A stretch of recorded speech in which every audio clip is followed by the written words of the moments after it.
have done so much with different real estate agents and different brokerages and teaming up and seeing how much they all support each other. And I love it. I love it when I do brokers opens with agents. I can rely on so many people to show up for those. It's amazing. So how do you say no? Like, how do I? I don't know. I haven't figured that out yet. I mean, you're balancing your own life and your family and your company and, you know, I don't even know how many realtors are in Lake County, but it's a lot. Like, how do you pick and choose what's best for you and your company? So, I mean, I have this little fun CRM, and I reach out to those people, and it takes 12 touches usually to get someone to come through the door. And once they become a client of mine, they also become a friend, and I don't necessarily say no. I know. I figure out a way. So if it's not in that moment, I figure out a way to be able to assist in a way. I don't say no. God. Yeah, so I think, marketing's changed a lot this time of the year, or 2022, it's changed a lot. So more or less, like, you're not really reaching out saying, what you can do for people. You're just showing who you are and what you can do for your employees anymore is what you're seeing really work in marketing. And, a lot of probably potential clients are usually working for somebody.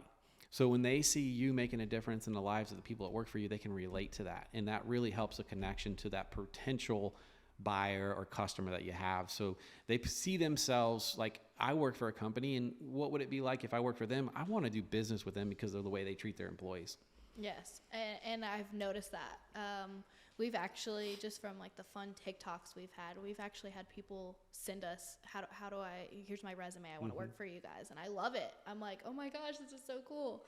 So we send them to this profile, and that's how we hire. It's all based off of the personalities and what position they fit.